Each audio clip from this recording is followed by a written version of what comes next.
미국 명문대 당락 예비 12학년 여름방학 8주에 달렸다. 안녕하십니까. 미래교육연구소 이강렬 박사입니다.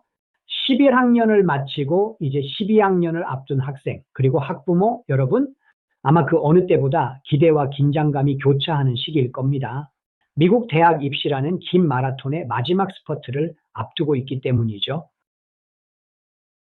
많은 분들이 가장 중요한 시기가 언제냐고 묻습니다. 저는 단연코 12학년으로 올라가는 바로 지금 이 여름방학이라고 답합니다. 약 8주, 2달 남짓한 이 시간은 여러분의 대학 입시 전체 결과를 좌우할 수 있는 마지막 골든타임입니다. 12학년 가을 학기는 추천서 요청 성적 관리, 원서 마감 등으로 정신없이 흘러갑니다. 여름방학을 어떻게 보내느냐에 따라 가을 학기를 여유롭게 보내며 원서의 완성도를 높일 수도 혹은 허둥지둥 마감에 쫓길 수도 있습니다. 오늘 이 결정적인 8주를 가장 효과적으로 활용할 수 있는 구체적이고 현실적인 로드맵을 제시해 드리겠습니다. 가장 큰 비중은 원서와 에세이 작성으로 30%의 집중도를 보여야 합니다. 여름방학 계획의 가장 큰 부분을 차지해야 하는 것은 바로 대학 원서 준비 및 에세이 작성입니다. 전체 시간의 약 30%를 여기에 투자해야 합니다. 왜냐하면 좋은 에세이는 결코 단번에 나올 수 없기 때문입니다. 충분한 시간을 갖고 아이디어를 숙성시키고 여러 번의 수정을 거쳐야만 비로소 나를 보여주는 강력한 에세이가 탄생합니다. 여러분들이 해야 할 일은 첫째, 커먼 애프 에세이 초안 2-3개 완성하기. 둘째, 지원대학 서플리멘탈 에세이 초안 작성하기. 셋째, 활동 리스트 10개 초안 작성 및 영향력 강조. 넷째, 대학 리스트를 리치, 매치, 세이프티로 나눠 최종 확정하는 것입니다. 먼저 650단어 분량의 커먼 앱 메인 에세이 주제를 정하고 자신의 성장과 가치관을 가장 잘 보여줄 수 있는 이야기로 초안을 2-3개 작성해 보십시오. 그리고 지원을 희망하는 대학들의 보충 에세이, 특히 왜 우리 학교에 오고 싶은가, 즉 Why this college? 같은 질문에 대한 답도 미리 준비해야 합니다. 이 작업만 여름에 해둬도 가을이 정말 편안해집니다. 여기서 저의 팁을 하나 드리겠습니다. 커먼앱의 활동 섹션 10개를 단순히 나열하는 것으로 끝내지 마십시오.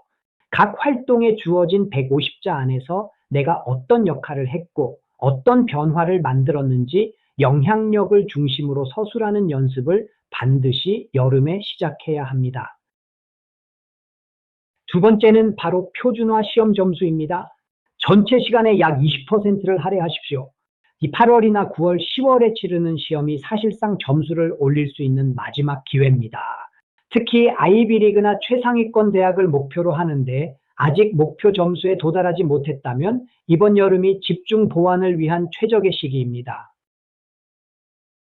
SAT 및 ACT 준비 액션 플랜을 알려드립니다. 첫째, 공식 모의고사 3-4회 풀고 약점 분석. 둘째, 취약 영역 집중 공략 및 시간 관리 훈련.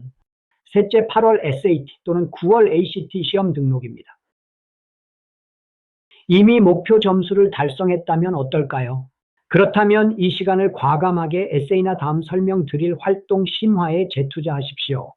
물론 테스트 옵셔널 정책을 시행하는 대학이 많아졌지만 지원자로서 경쟁력을 강화하는 데 고득점만큼 확실한 무기는 여전히 드뭅니다. 나를 증명하는 길, 즉 활동 심화와 경험에 시간의 35%를 주저하세요. 세 번째는 과외 활동 심화와 인턴십 또는 연구 경험입니다. 이 두 가지를 합쳐 35% 정도의 시간을 투자해야 합니다. 대학은 지속성과 열정을 매우 중요하게 봅니다. 12학년 여름방학은 새로운 활동을 시작하기보다는 기존에 해오던 활동을 한 단계 더 깊이 있게 발전시켜 리더십과 영향력을 보여줄 절호의 기회입니다. 활동 심화의 아이디어를 드립니다. 첫째, 기존 동아리에서 회장 등 리더 역할 맡기. 둘째, 나만의 독립 프로젝트 기획, 예를 들어 지역사회 문제 해결, 앱 개발. 셋째, 전공 관련 단기 인턴십, 온라인 연구 참여 등입니다. 예를 들어 봉사 동아리 멤버였다면 직접 새로운 봉사 프로젝트를 기획하고 이끌어보는 겁니다. 코딩에 관심이 많았다면 친구들과 작은 앱을 만들어 보는 독립 프로젝트를 시작할 수 있습니다. 전공과 관련된 기업이나 연구소에서 2주간의 단기 인턴십을 하는 것도 나의 전공 적합성을 보여주는 가장 확실한 방법입니다. 핵심은 이것입니다. 무엇을 했다 해서 그치지 말고, 그래서 어떤 구체적인 성과를 만들어냈는가를 원서에 기록할 수 있어야 합니다. 프로젝트의 결과물, 모금액, 참가자 수 같은 측정 가능한 결과로 보여주십시오. 네 번째 파트로 지적인 호기심과 휴식의 전체 시간의 15%를 사용하세요. 마지막 15%는 전공 관련 독서와 휴식 그리고 대학 탐방에 사용하십시오. 자신의 전공 분야와 관련된 책을 2~3개 깊이 있게 읽는 것은 왜 이 전공을 선택했는가라는 에세이 질문에 아주 좋은 재료가 됩니다. 또한 이번 여름은 꼭 시간을 내어 지원하고 싶은 대학 캠퍼스를 직접 혹은 가상으로라도 방문해 보길 권합니다.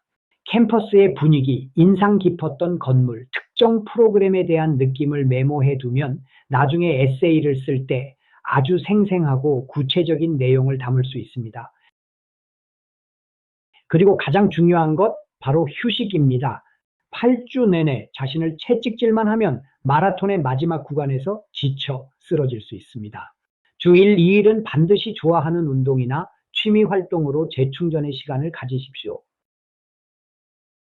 이제 정리를 합니다. 전략이 합격을 만듭니다. 예비 12학년의 여름방학은 단순히 쉬는 시간이 아니라 합격의 당락을 결정하는 가장 중요한 전략적 시간입니다. 오늘 제가 제안해드린 플랜을 바탕으로 자신만의 여름방학 스케줄을 짜 보십시오.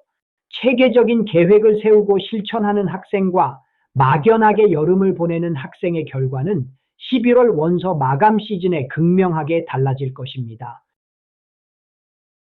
혼자서 이 모든 계획을 세우고 실행하기가 막막하거나 학생에게 맞는 최적의 전략에 대해 전문가의 도움이 필요하다면 주저하지 말고 저희 미래교육연구소의 문을 두드리십시오. 전화 1577-6683이나 메일 tapik@gmail.com으로 연락주세요. 학생 개개인에 맞는 가장 효과적이고 강력한 여름방학 로드맵을 함께 만들어 드리겠습니다. 감사합니다. 안녕히 계십시오.